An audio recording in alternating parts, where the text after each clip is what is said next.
Hola, en el vídeo de hoy vamos a entrevistar a Tania, que ha escrito un libro que se llama La fórmula completa de la confianza, los 8 grandes errores y cómo evitarlos para transmitir confianza en cada conversación. Hola Tania, Hola, ¿qué tal? ¿Cómo estás? muy bien, ¿qué tal? Muchas gracias por la entrevista. A ti. Me apetecía mucho esta entrevista y antes de hablar sobre el libro, quería un poco que te presentaras en el sentido de por qué eres una experta en comunicación, qué estudiaste, a qué te dedicas y qué es lo que te hace experta en este tema. Bueno, mi nombre es Tania Martínez Tomás y no sé si experta, a mí no me gusta la palabra experta. Dicen por ahí que los expertos no te fíes de ellos porque son gente que no se moja en nada. Y a mí sí me gusta mojarme, así que no me considero experta. Sí que se podría decir, bueno, especialista, ¿no? En comunicación o que lo mío es la comunicación. Lo que estudié fue primero periodismo y después sociología. Después me especialicé, después de estar trabajando en redacciones ya digitales, después pasé a comunicación corporativa en empresa, fui responsable de comunicación y me pasé más al marketing y me especialicé en copywriting y en marketing de contenidos y en venta digital, en comunicación corporativa, en estrategia digital. Entonces creé en 2020, después de especializarme en copywriting y estar con esos estudios no más enfocados al marketing digital, creé estrategiaconcorazon.com dando servicios a empresas y a emprendedores para mejorar las ventas gracias a la comunicación digital con marketing de contenidos. Y después pasé también a dar formación. Creé el taller Comunica con confianza y transmítela, y a partir de ese primer taller tenía muchos contenidos. La primera edición fue todo un día de taller, en principio solo enfocado a gente con empresa o con proyectos, emprendedores, y lo fui abriendo más me di cuenta de que es algo que pide, ¿no? La gente necesita la comunicación porque sobre todo ahora creamos mucho contenido, mucha gente, no todos, pero mucha gente quiere compartir los contenidos porque las redes y todo nos lo permite, y entonces creé el libro La fórmula completa de la confianza, para que no solo quien puede estar en los talleres aprenda lo que puedo enseñar sobre comunicar con más confianza y aprender a transmitirla, sino que con el libro pues puede tenerlo todo el mundo. Genial. Ya nos has dicho entonces por qué te animaste a escribirlo. Es un poco por esa necesidad, ¿no? De que viste que había una necesidad real en la gente de aprender a comunicar mejor y el taller gustó mucho y entonces te animaste a hacerlo en formato libro. ¿Es así? Justo, exacto. ¿Y Convertí, cómo, o sea, un poco amplié los contenidos del taller y los ordené de otra manera, ¿no? Para crear un libro. Y de ahí salió, fue como algo muy natural. A mí a veces me han preguntado, ¿y cuánto te ha costado sacar el libro y tal? ¿No? Porque pues hay gente que enseña a otras personas a poder publicar su libro porque cuesta. A mí no es algo que me haya costado, sino que en cuanto dije, vale, voy a hacerlo, me puse y lo hice. Quizá otros libros me podría costar más de publicar si fueran algo más personal o si te pones a crear una novela, pero como es un libro formativo, se podría decir, aunque no es solo para profesionales, pero surgió de unos contenidos que ya tenía y que el trabajo era ordenarlos para convertirlos en libros, darles un enfoque y darles ese orden en capítulos. qué te llevó de tiempo más o menos el crear el libro?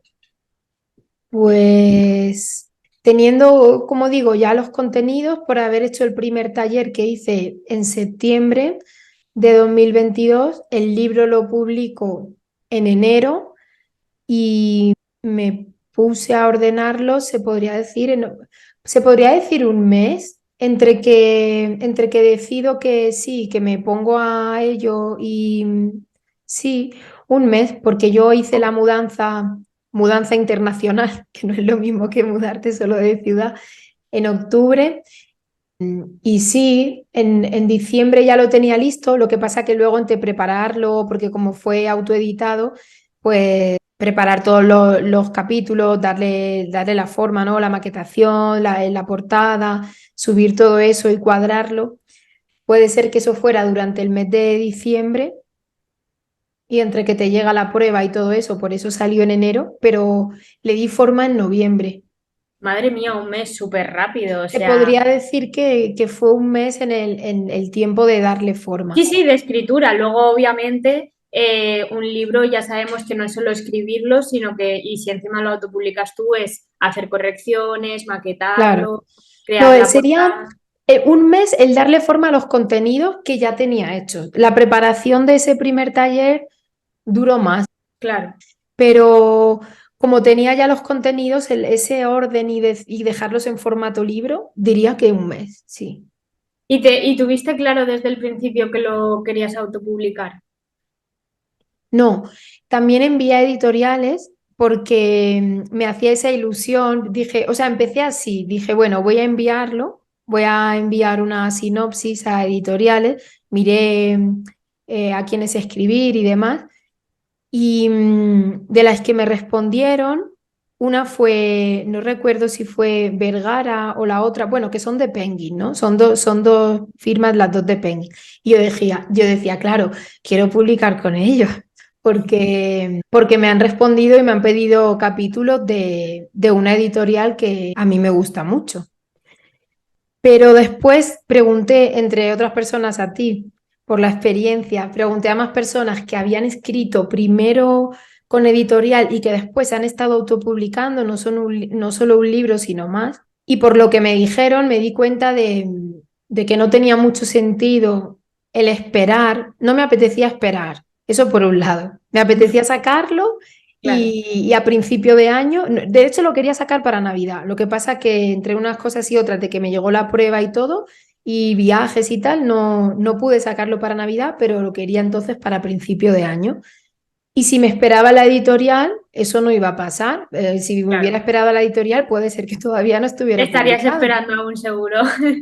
Claro, también la parte de si tú no eres una persona conocida, ¿de qué te va a servir? Y luego, por otro lado, esa editorial que a mí aparentemente me lo habría publicado, está en España.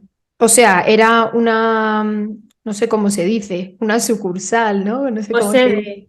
Una sede es que no recuerdo si era Vergara o la otra bueno, una de estas, ¿no? Que sí que publican libros que son ensayos, que no son de los que Y que solo publican tenías sede en España y luego para presentar no podrías. Claro, yo iba a estar aquí en Colombia, entonces no tenía tampoco mucho sentido estar esperando y estar haciéndolo con una editorial que está allí, creo que en Barcelona, la sede.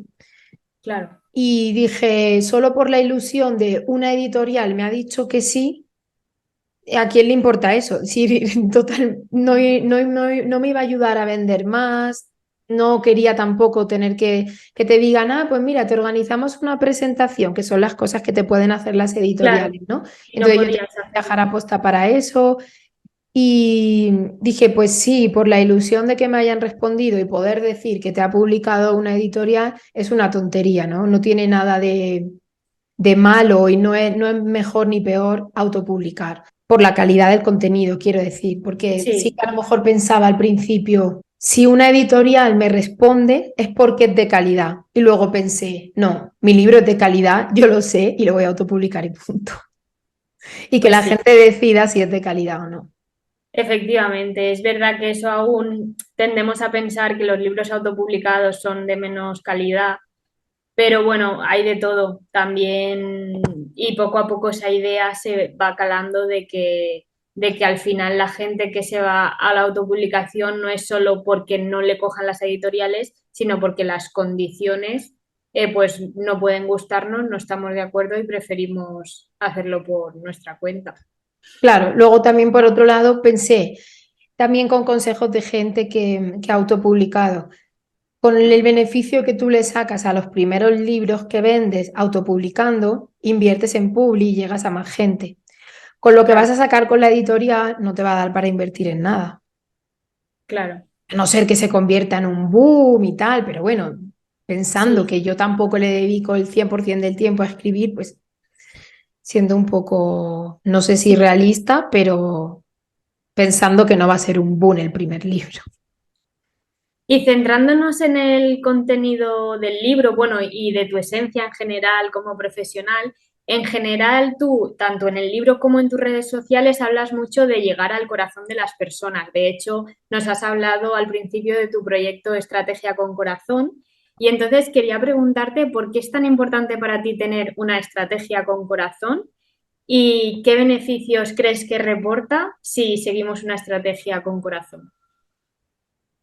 Pues para mí, una estrategia con corazón quiere decir que cuando vas a hacerlo, eso a lo que le pones estrategia, eso que estás pensando hacer, te entra esa sensación positiva como que te está hablando el corazón, ¿no? Que dices sí, que lo sientes, que algo que donde tú pones tu energía y tu esfuerzo, sientas que estás haciendo lo correcto, que no hay una resistencia, sino que hay un empuje hacia adelante, que cuando tú decides hacerlo, todo es sí, todo es sí. Yo voy entrenando eso cada vez un poco más, pero creo que todos podemos entrenarlo a la hora de decidir. Cuando nos ponemos a pensar en una cosa y la otra, todos podemos notar cuando hay alguna resistencia, dudas o no sabe, y cuando es sí porque me entusiasma, porque lo siento, porque me hace ilusión, porque me llena de ganas de empezar a hacerlo ya. Para mí eso es estrategia con corazón. Cuando tú te pones a planificar algo y está el corazón porque es sí, ¿no? Entonces, yo, por ejemplo, la definición que hago de marketing de contenidos en la web de Estrategia con Corazón es que todo proyecto tiene una historia detrás y su mejor marketing es contarla. La historia es eso donde está el corazón, donde está ese sentido. También hablo en el libro de encontrar los motivos y no solo los objetivos, y que los motivos es lo que da sentido a cada cosa que queremos conseguir, a cada objetivo. Pues en la historia, en el corazón, están esos motivos. Claro. Sí, sí, sí. Es que es algo que comparto y me encanta y quería que lo explicaras más en detalle. También bueno, tanto en el título del libro ya se ve que nos vamos a encontrar con 8 grandes errores y cómo evitarlos. Y hablas efectivamente de esos 8 grandes errores que cometen las personas cuando comunican o hablan en público. Y obviamente no vamos a hablar aquí de los 8 porque para eso está el libro y animamos a que la gente lo lea, pero sí quiero que comentemos al menos uno de ellos, por ejemplo, uno de los que ha llamado más mi atención, que es el de creer que quien está al lado piensa como tú. Háblanos un poco más sobre ese error que consideras típico y cómo podemos evitarlo.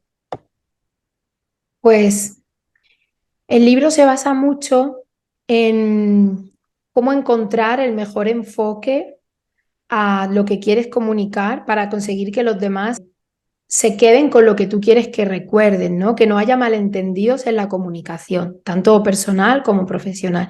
Entonces, para evitar esos malentendidos, tiene mucho que ver, más que con lo que tú digas o cómo lo digas, con escuchar al otro. Tiene un protagonismo bastante grande el aprender la escucha activa, la empatía. Entonces, ¿por qué es un gran error cuando creemos que el otro piensa lo mismo que nosotros? Porque automáticamente dejamos de escuchar. Si estamos hablando de desarrollar la empatía y ahí entra la escucha activa, cuando yo creo que yo ya sé lo que Marta me va a decir, voy a dejar de escucharte, aunque no me dé cuenta, aunque piense que no. Y muchas veces pongo el ejemplo de, para que se entienda, cuando escuchamos a un político hablando en la tele. Automáticamente, si nosotros ya decimos, es que sé que ese político ya sé de qué va, ya sé de qué va su discurso, ya sé lo que me va a contar, sé de qué pie cojea, dejamos de escucharle, aunque la tele esté puesta y aunque nosotros lo estemos mirando y nos podemos estar pensando que estamos escuchando lo que dice, no le estamos escuchando. A lo mejor ese político ese día sorprende con una idea nueva, con lo que sea, ¿no? Hace un giro en su discurso y nosotros no nos vamos a dar cuenta porque hemos asumido que sabemos lo que nos va a decir. Y eso nos pasa con todas las conversaciones, por ejemplo, en las parejas. Cuando hay este ejemplo lo pongo porque creo que todos lo hemos vivido, ¿no? Casi todo el mundo, cuando hay una discusión en la pareja, no es posible llegar a un acuerdo o llegar a escuchar al otro si nosotros estamos cerradas con él. es que ya sé lo que me va a decir, es que como él siempre viene con lo mismo, siempre piensa esto. Aunque nos sentemos a hablar, si nosotros tenemos en la cabeza que sabemos lo que nos va a decir, es que no le estamos escuchando. Claro, Eso pasa en el trabajo, pasa con amigos, pasa con la familia. Si tú piensas que es que tu madre te va a venir, no, es que ella me va a venir con el cuento de siempre porque ella quiere que yo haga no sé qué, no le vas a escuchar las razones reales. Y se trata mucho, el libro en sí se trata mucho de conocer esos motivos reales de la otra persona. Poder ser empáticos no es sentir lo mismo que siente el otro, claro.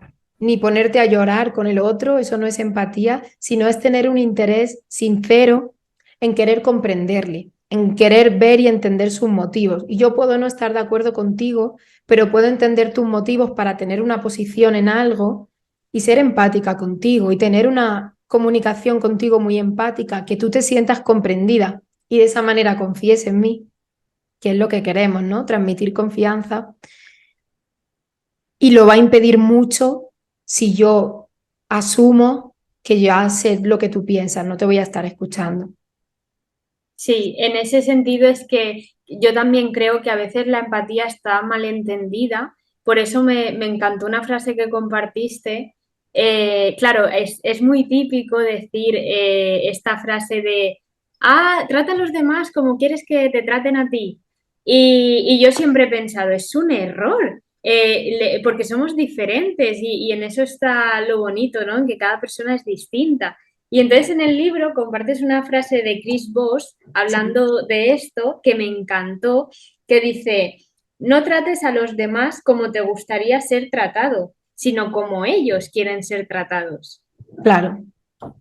Y vuelvo al ejemplo de la pareja. Sí, ¿Cuántos problemas hay? ¿Cuántas veces habrá pasado en pareja de, es que si yo hubiera hecho, es que yo hubiera tal? Es como, pues ese eres tú. Es que a lo mejor lo que a ti te viene muy bien, al otro no. claro, Y eso se traslada a todo. Y no, es que no busques como tú quieres que busca como al otro le va a hacer sentir sí. mejor. Sí, es como que es cierto que hay ciertos valores o cierta educación que todo el mundo pues puede tener gestos de educación y pueden sentar bien a cualquiera, pero tienes que hilar muy fino y en general somos tan distintos que lo que para mí puede ser un halago, para otra persona puede ser una falta de respeto y es clave el pensar cómo es el otro, no cómo soy yo y cómo quiere en consecuencia ser tratado el otro. Claro. Así que Que tampoco se trata tampoco es confundirlo con ceder todo por agradar, no se trata de eso, sino de que cuando tú estás tratando de llegar a un acuerdo con una persona, no quieras que sea igual que lo que a ti te parecería bien, ¿no? claro. Pero en una negociación siempre hay que, ya sea de pareja, de trabajo, siempre hay que ceder algo, ¿no? ¿Crees que es posible negociar algo sin ceder? Sí, sí es posible. Sí, Sí es posible porque fíjate, o sea, yo sobre negociación, de quien más he aprendido, quien más me convence lo que explica, porque hay gente que dice lo contrario, que a partir del no entonces se negocia. Chris Voss dice, no, tú empieza porque te digan un sí. Y él negociaba con terroristas que tenían rehenes. Si fuera necesario siempre ceder algo, habrían devuelto a los rehenes sin un brazo o no los habrían devuelto.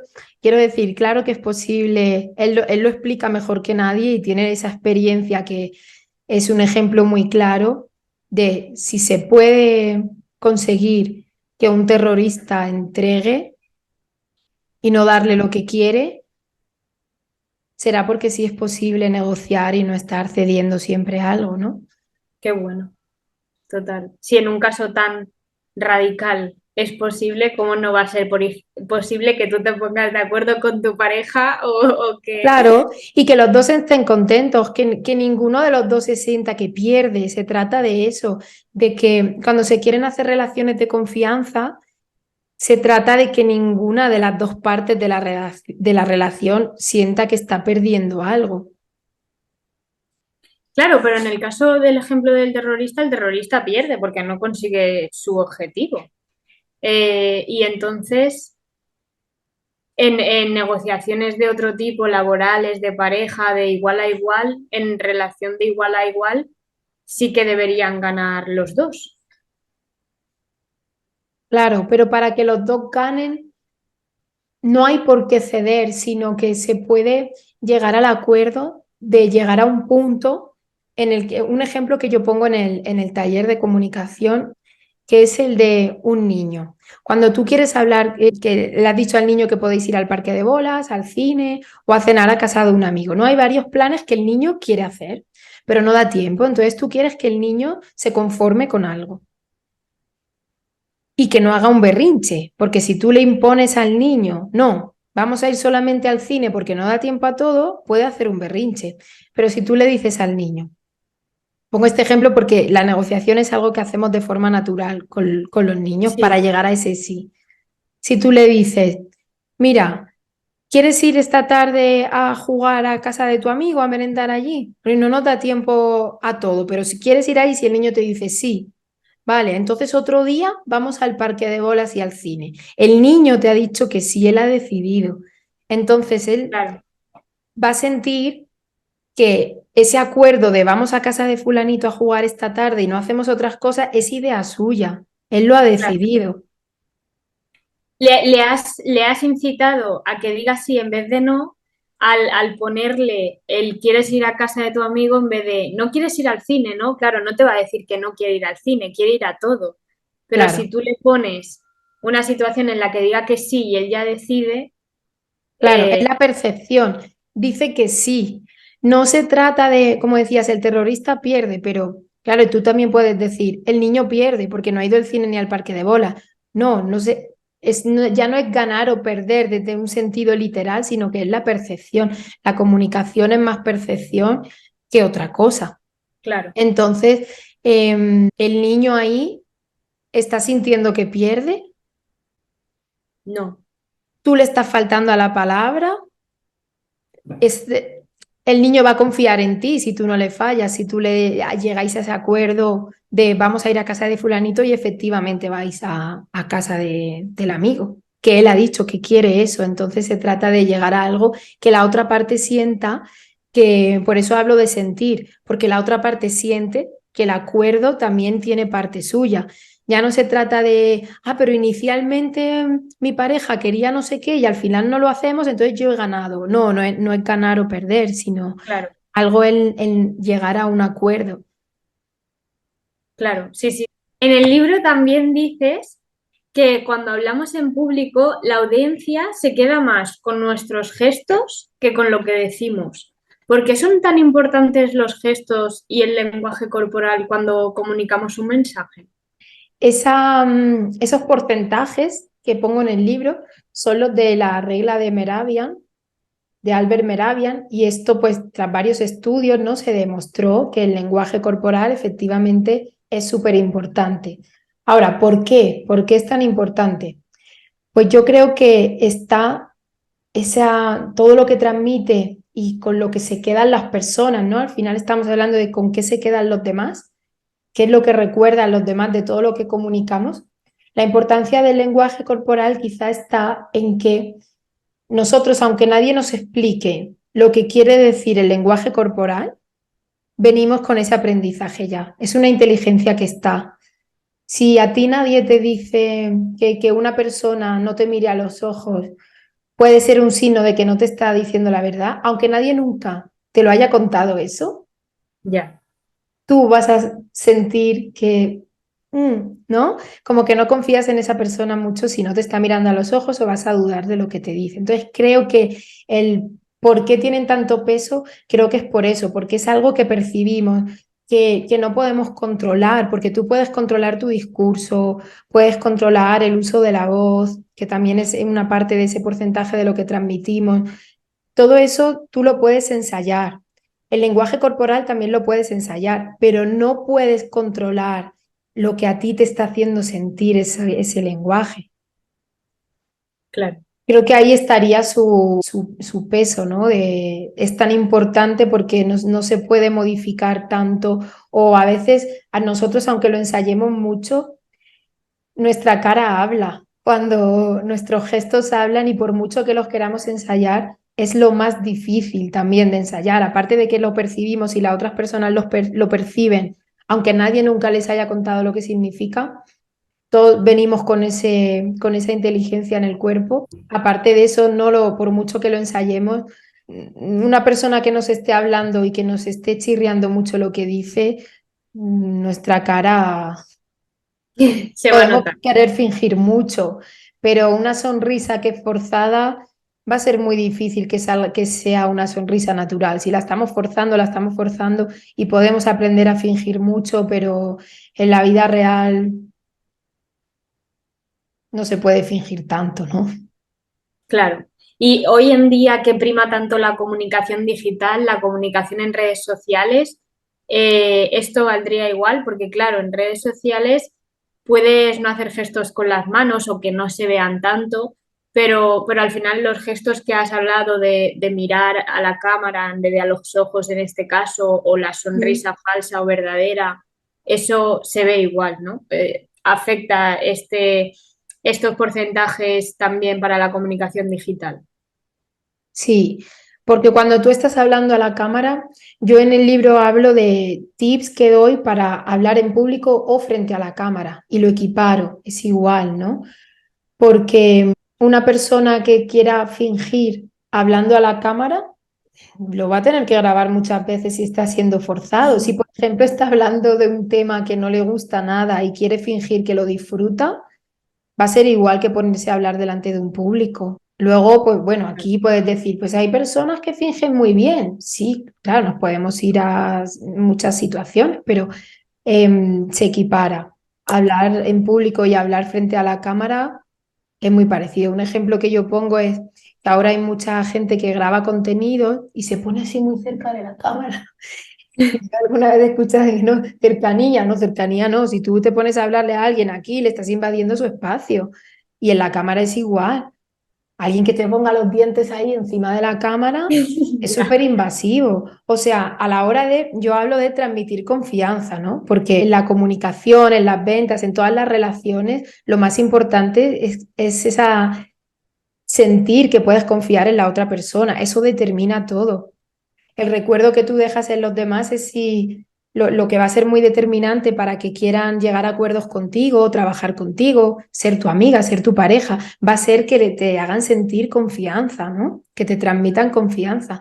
Entonces, lo que transmite más confianza no es acercarte un montón a la cámara, igual que tampoco lo es acercarte un montón a alguien para hablarle, sino que se claro. te esté viendo más el cuello, las manos, los brazos, la distancia adecuada. No recuerdo ahora qué autora también especializada en comunicación dice que la distancia adecuada con la cámara es que se te vean los brazos, ¿vale? Que se te vean los antebrazos. Y esto también lo hacen los presentadores. Esto es algo que yo aprendí también en periodismo, en reporterismo, locución y demás. Muchas de esas cosas que cuento en el libro las he aprendido de ahí. Los presentadores en televisión dejan que se les vea el torso y que se les vean los brazos, dejan los antebrazos al descubierto. Esas son cosas que transmiten credibilidad, confianza. Entonces, de eso se trata los tips que doy en el libro, ¿no? Luego podríamos entrar en más cosas de por qué hay gente que hace ciertas cosas en redes sociales y a lo mejor están queriendo simplemente llamar la atención y hacer una comunicación disruptiva, Claro. pero no se Con- están preocupando por transmitir confianza, sino simplemente porque la gente se quede viendo su vídeo en los primeros 3 segundos. Eso es otro claro. tema.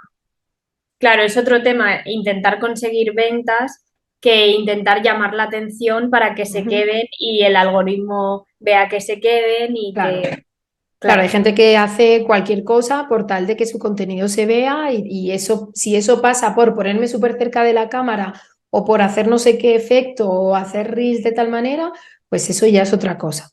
Pero si hablamos de cómo transmitir confianza, aplica lo mismo, uso de la voz, gestos y cómo ponerte delante de la cámara si estás en un público o en una reunión de trabajo o con familia o si lo estás grabando.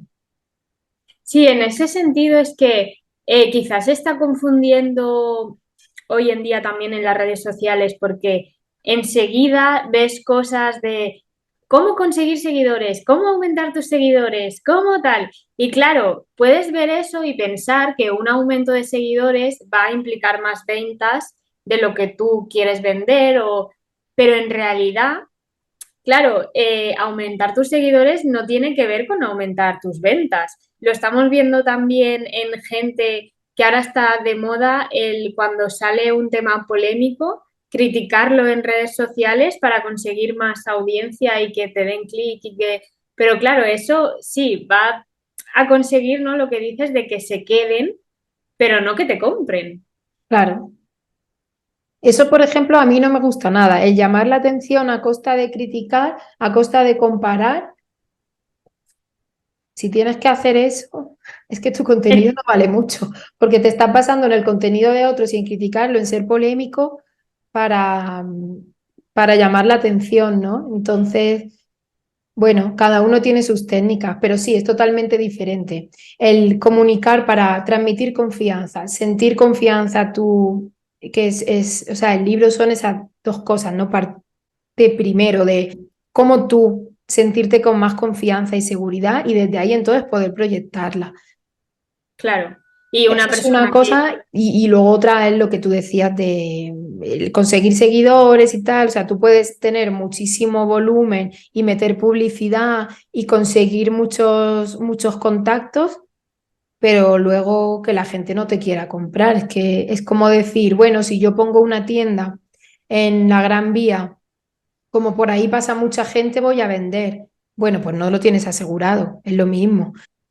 sí, y es clave la palabra que usas muchísimo, que es la confianza. ¿Qué confianza te está dando una persona que su contenido es solo criticar y estar en Mm. la polémica y estar en lo negativo?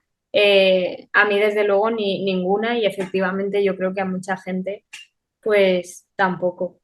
Claro, Mm. luego también hay redes para opinar y criticar, como Twitter y cada vez más LinkedIn, que eso podríamos hablar en otro Sería para vídeo. otro podcast. Sí, pero hay redes y redes. Yo creo que ahora mismo la más sana, sin salirnos mucho del tema, pero bueno, por comentarlo, creo que ahora mismo la más sana, que no se basa en el criticar y en la queja, porque cada vez veo mucha queja en otras redes, sería Instagram. Me parece de las más sanas, desde que la gente comparte realmente para compartir cosas positivas que puedan aportar a los demás y de hecho está siendo de las redes que tienen más potencial de que se van a usar, bueno, se va a usar para vender y ya se está usando y está ahí, ¿no? Otras redes como Twitter que se basan en la crítica no tienen ese potencial de que sirvan para vender.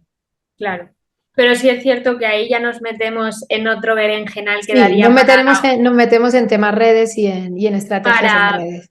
sí, para otro tema y para... Entonces, siguiendo con el libro, hay otra cosa también que comentas, y yo siempre había pensado que anticiparte a lo que va a decir otra persona y decirlo tú era un ejemplo de escucha activa y de que estás como atento a la otra persona. Pero claro, tú en tu libro dices que no es bueno terminar las frases de los demás. ¿Por qué pasa esto? Y también quería preguntarte si, por ejemplo, no terminar su frase, pero repetir su última frase, ¿sería distinto y más efectivo o también sería perjudicial? Eso justo lo cuento en el libro, el tema de repetir la última frase. Mira, no terminar, lo primero, ¿por qué no terminar la frase de otra persona? Aunque efectivamente creemos que, como tú pensabas, es una demostración de te estoy escuchando, estoy de acuerdo, no solo te estoy escuchando, sino que al hacer eso, normalmente hay la buena intención detrás de te comprendo, estoy de acuerdo contigo, ¿vale? Entonces se termina la frase como sí, te comprendo y estoy de acuerdo. Pero ¿qué está pasando cuando tú le terminas la frase a la otra persona? Le estás cortando, le estás diciendo cállate. Esa es la realidad. Le estás diciendo que se calle a la otra persona porque no le estás dejando que termine de hablar. Algo muy importante en esto es que le estás quitando el espacio en la conversación. Estás asumiendo el error que nombrabas antes de que ya sabes lo que va a decir que ya sabes lo que piensa y sabes lo que va a decir.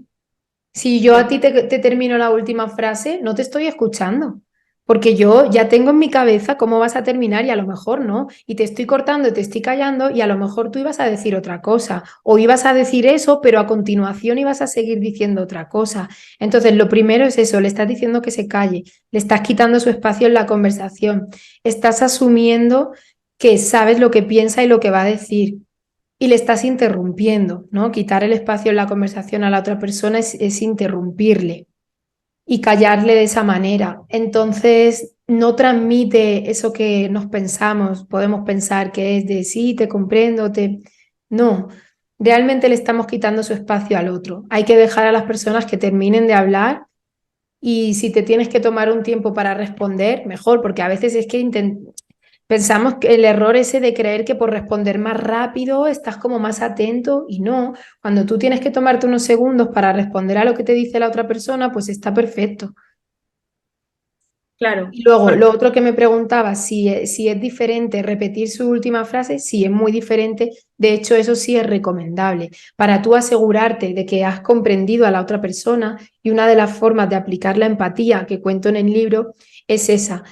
Cuando tú me dices algo, por ejemplo, ahora has querido decir, o sea, si yo ahora termino esta explicación, ¿no? De por qué no decir la última frase de la otra persona, que tú ahora me dijeras, claro, quieres decir que el otro se va a sentir muy cortado al yo terminar su última frase. ¿Tú qué has hecho? Decirme lo mismo que yo acabo de decir con otras palabras. Y es como, me estoy asegurando de que te he comprendido, de que no he malentendido lo que tú me acabas de explicar. Esa es una manera de hacer ver al otro que lo estás escuchando y de tú también tener ese interés en asegurarte de que lo estás comprendiendo. Es muy diferente. No es lo mismo repetir su última frase, que eso está bien y te ayuda a entender y al otro a ver que está siendo entendido, que cortarle y terminarle con sus últimas palabras. claro, y me ha gustado mucho lo que has dicho, que no está mal que dejar unos segundos de silencio cuando la otra persona termina de hablar, porque es verdad que a veces la productividad en la que vivimos de esta sociedad tan productiva lo trasladamos también al habla. Queremos hablar rápido, queremos contestar rápido y no. A veces, precisamente, escuchar a la otra persona, si de verdad la has escuchado, requiere tener como 1 o 2 segundos de asimilación y decir, vale, ha dicho esto, pues ahora contesto yo lo otro. Y pasa mucho, ¿no? En esta sociedad que todo lo contrario, antes de que termine, ya no repitiendo su frase, sino con cualquier otra cosa, ya está, ya se corta a la persona. Sí. Sí. Y Tania, uno de los aspectos que más valoro de tu libro, y más ahora que me has dicho que lo escribiste en un mes, que no era del No lo todo escribí en un sencillo. mes, ordené esos contenidos en Sí, un mes. Los pero es contenidos que estaban, los contenidos los preparé durante más tiempo, durante todo el verano. Durante todo el verano, prácticamente de junio a septiembre, preparé cómo iba a ser el primer taller de comunicación. sí, pero aún así condensarlo en un libro es un trabajo y un mes pues me parece un plazo muy corto. Entonces, como decía, uno de los aspectos que más valoro de tu libro es la capacidad de síntesis que has tenido al escribirlo. Es un libro claro, sencillo y esquemático que todo el mundo puede entender, que está escrito en un lenguaje sencillo. Y se dice mucho hoy en día que la gente no lee. Pero, ¿qué opinas de esa frase? ¿Realmente la gente no lee? ¿O lo que pasa es que hay personas que no saben resumir y no nos apetece leerlas porque son un rollo? Yo creo que la gente sí lee, porque, mira, nosotras las dos hemos publicado en Amazon. ¿Y cómo surgió Amazon? Amazon surgió para vender libros y se ha convertido en un imperio. La gente sigue escribiendo libros. Si tú buscas, hay un montón de formaciones que son para que la gente escriba y publique su libro. Mm, Em, que la gente no lee, que la gente lee poco. Pueden decir, bueno, es que la gente lee poco porque cuando das, por ejemplo, una página web, una página de venta, Es que la gente lee poco o lee rápido porque en Internet, eso sí es verdad. Otra cosa es qué hacemos en Internet. En Internet escaneamos. Quizá por eso a mí me resultó fácil sintetizar, porque como hago copywriting y el copywriting es ponerte en el lugar de las personas y darle la información de una manera que siempre vayan a ver lo importante, que siempre vayan a ver eso que yo digo mucho de lo que quieres que los demás recuerden de lo que tú transmites, cómo afinar lo máximo posible para que se recuerde lo que tú quieres que sea recordado. Aunque no siempre, no podemos meternos en la cabeza de la otra persona, ¿no? Pero ese trabajo de esforzarte en que esté la esencia de lo que tú quieres transmitir, en que esté lo importante. En Internet pasa mucho eso, hacemos escáner de las páginas, las noticias que vemos, pero sí se leen muchos libros. No tengo datos, pero podríamos ponernos a buscarlos, ¿no? De datos de ventas de libros en los últimos años comparado Ya han con otros años. aumentado, sí. Y, o sea, es una realidad que los libros se siguen vendiendo muchísimo, se siguen leyendo. El papel no ha desaparecido, por mucho que nos asustaran. El papel no ha desaparecido y es como pasa ahora con la inteligencia artificial, que no es que como hay aplicaciones de ella van a desaparecer los redactores, los copies. Pues no, a mí nunca me... Ya mira, cuando yo estudié periodismo ya lo decían eso. De, uy, es que van a desaparecer los redactores. Pues mira, no, porque por mucho que haya inteligencia artificial, el trabajo que hace un redactor de síntesis, y en este sentido es muy parecido a hacer noticias o hacer piezas informativas para decirlas en vídeo o en radio, es muy parecido a hacer copy, ¿no? Porque haces un trabajo de edición, sobre todo, porque es muy fácil, como tú decías, es que hay gente que no sabe sintetizar. Lo fácil es meter el rollo. Lo fácil es que yo hubiera cogido todos los apuntes que yo tenía de mi taller de comunicación y que lo hubiera metido todo súper denso y todas las citas que tenía las hubiera metido. Lo difícil es sintetizar y quedarte con lo que tú quieres quedarte y hacerlo más cortito y hacerlo más al grano. Entonces, hay contenidos para todo. Hay gente que le gustan mucho los libros densos, que pueden leer ensayos muy densos y los disfrutan. Gente que quiere algo más sintetizado. Gente que va a entrar a internet. Y mira, por ejemplo, yo ayer en una noticia que luego era clickbait, era una cosa para llamar la atención, pero a mí me lo llamó y lo leí. Yo me metí, lo leí y le dije a Felipe, Felipe es mi pareja, anda, mira esto, qué cosa lo que le ha pasado a un tipo aquí en Medellín. Y había un vídeo también en la noticia. Yo no le di play al vídeo, yo leí todo el texto. Felipe leyó el titular, la entradilla y se fue al vídeo. Hay muchas maneras de consumir. Entonces hay gente que no va a leer y se va a ir al vídeo o se va a ir a los titulares y gente que va a seguir leyendo más todo, como yo en mi caso, que me gusta más leer. ¿Mi libro para quién está hecho? Para quien quiere algo práctico y útil. Yo estoy contenta con los feedback que estoy recibiendo de quien lo ha leído porque coinciden mucho en muy práctico, muy útil, muy claro, porque yo quise hacer eso. A lo mejor en otro momento quiero hacer un ensayo y no lo va a leer las mismas personas o hay personas que lo van a leer y van a decir, vaya rollo, yo esto es infumable, no paso del primer capítulo. Vale, Claro. hay público para todo y una misma persona puede escribir algo que sea denso. Por ejemplo, yo hice en su día un trabajo que me encanta y me sigue encantando, que es sobre el miedo, y yo sé que es un trabajo denso y que no se lo recomiendo a cualquier persona, solo a gente que le guste la sociología y que le guste la teoría de la comunicación y que le guste la teoría. Este libro, en cambio, no es tanta teoría, sino más práctica. Es de donde yo, de mucha teoría y práctica también y experiencia, de donde yo saco esas síntesis y entonces son esas síntesis las que he querido que estén en el libro.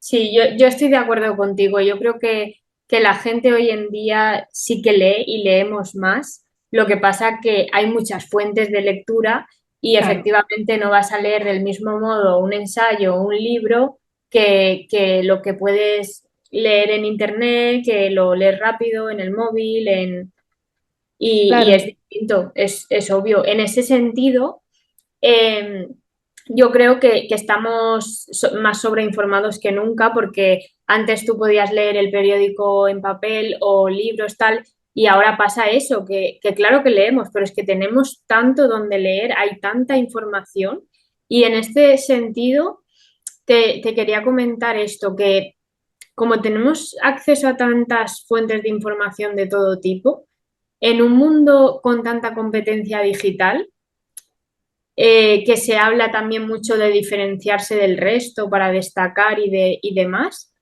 Mi pregunta es, ¿realmente podemos conseguir diferenciarnos siendo tantas personas las que hacemos cosas parecidas?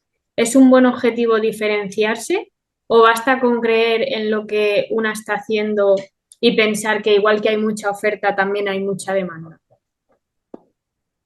Pues mira, no es un buen objetivo para mí desde mi punto de vista. Si tu objetivo y tu foco es diferenciarte, no está bien ese foco, porque entonces tu objetivo está siendo a partir de la comparación. Si tu objetivo es diferenciarte, estás partiendo de compararte. Y claro que hay, a ver, el tema de que la gente no lee, volviendo un poco ahí, también viene porque cuántas personas somos en el mundo. O sea, es que la población ha crecido muchísimo. 8.000 ya, Es que 8.000. somos mucha gente. Entonces, pues hay para todo, hay grupos para todo. ¿Nos vamos a fijar en los grupos que no leen? Entonces, vamos a encontrar mucha gente, pero si te fijas en otro tipo de grupos, también vas a encontrar mucha gente. Entonces, pasa eso también. Entonces, eso lo quería comentar porque viene también muy a colación con esto que dices de diferenciarte. ¿Te vas a estar fijando en todas las demás personas que hacen algo parecido a ti para compararte y entonces esforzarte en diferenciarte y nunca lo vas a conseguir? Mira, te voy a poner un ejemplo que leí el otro día, me encantó. No conocía esa historia y la leí en el libro de Mark Manson, del sutil arte de que casi todo te importa una mierda. Y el ejemplo era cómo el que era guitarrista de Metallica lo echaron del grupo y luego él toda su vida se estuvo esforzando en superar a Metallica. Consiguió un montón de éxito porque él fue el que creó Megadeth, el grupo Megadeth. Tuvo muchísimo éxito, pero nunca tuvo más éxito que Metallica. Y él siempre se comparaba con Metallica. Ya. Entonces, ¿dónde vas a poner el foco? Mejor pon el foco en cuánta gente le va a gustar, le va a ayudar, está necesitando lo que tú puedes dar. Porque competencia puedes pensar ha habido siempre. Ninguna persona que se ha diferenciado por lo que ha hecho se ha enfocado en la competencia, ni en los no que le decían. Y si hablamos de libros y de editoriales, un montón de grandes libros han recibido muchos nos. Harry Potter, lo rechazaron 12 editoriales. Una historia famosa, ¿no? La de Harry Potter, la de J.K. Rowling. Esa sería una. Pero gente más pequeña también le ha pasado y han vendido mucho. No se han hecho películas de sus libros como Harry Potter, pero también han tenido mucho éxito. Y luego, como decimos siempre cuando decimos la palabra éxito, define qué es el éxito, ¿no? Para cada uno. Y creo que no debe ser un freno, sino al revés. O sea, que haya redes sociales, que haya un montón de webs, es buenísimo. Claro.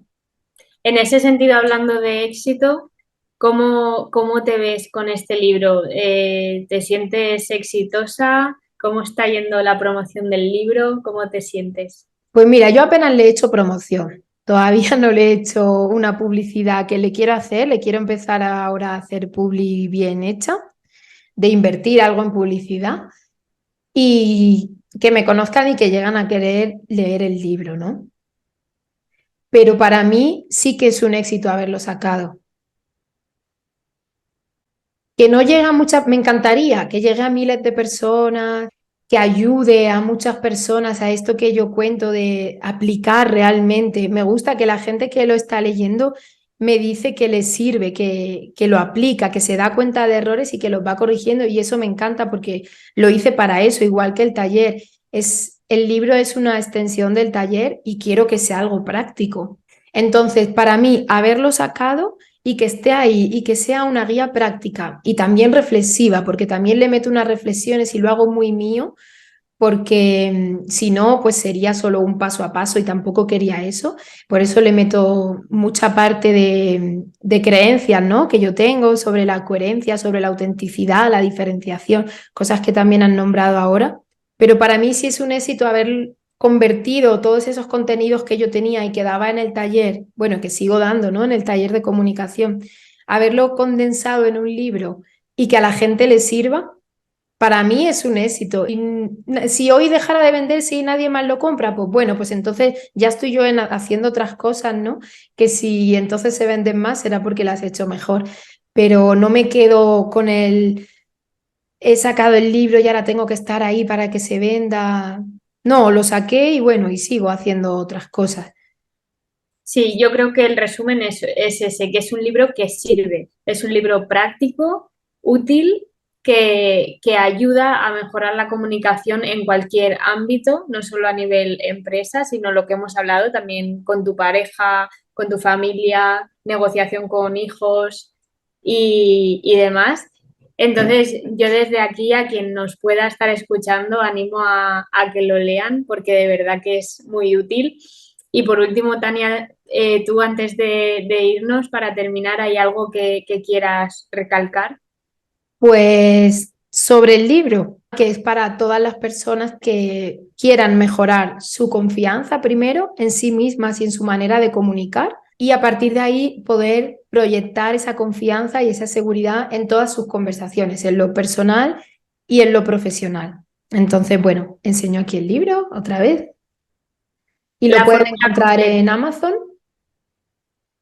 Todavía no lo tengo venta en mi web porque, bueno, la venta está ahora a través de Amazon y desde mi web sí lo pueden encontrar. Si entran a estrategiaconcorazon.com van a encontrar el libro para poder entrar a verlo y yo en mis redes lo comparto. Tengo una página también dedicada a resumir de qué va el libro, ahí pongo un vídeo también y bueno, podéis ver cómo son los contenidos. En el canal de YouTube también de Estrategia con Corazón hice un vídeo de resumen donde cuento cómo están estructurados los contenidos, porque el libro está estructurado en 3 partes y ahí pues cada uno puede ver si le apetece, si es un libro que le va a servir, si no, y nada, y ya está, nada Pues más. muchas gracias, Tania. Gracias Ojalá a ti. llegue a mucha gente.